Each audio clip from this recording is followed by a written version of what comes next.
इतिहास लिखने के लिए कलम के नहीं हौसलों की जरूरत होती है। दोस्तों यह कहानी सुनने के बाद आपकी एनर्जी पहले जैसी नहीं रहेगी, उसमें इतना बदलाव आ जाएगा कि आप सोच भी नहीं सकते। दोस्तों यह कहानी शुरू होती है 1938 में। करौली हंगरी सेना के एक जवान थे। वह विश्व के बेहतरीन पिस्टल शूटर में से एक थे। 1938 के नेशनल गेम में उम्दा प्रदर्शन करने के बाद प्रतियोगिता भी जीती थी। उनके प्रदर्शन को देखते हुए पूरे देश को विश्वास हो गया था 1940 में ओलंपिक में करौली देश के लिए जरूर गोल्ड मेडल जीतेगा।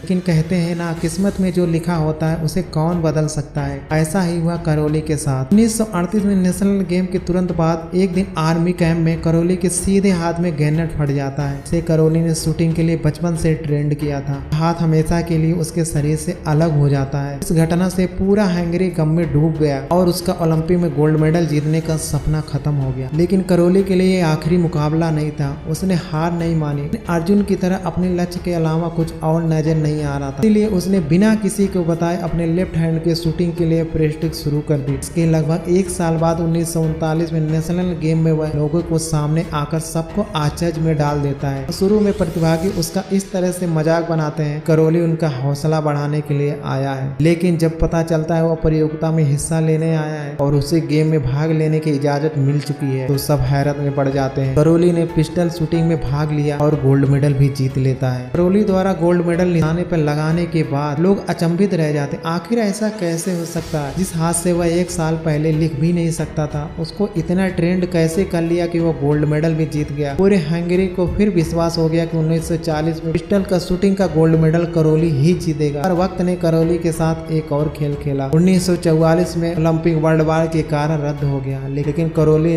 निराश नहीं हुआ। उसने अपना पूरा ध्यान 1944 के ओलंपिक पर लगा दिया। हर वक्त को जैसे करौली के धैर्य की परीक्षा ही ले रहा था। 1944 के ओलंपिक भी वर्ल्ड वार के कारण रद्द हो गया।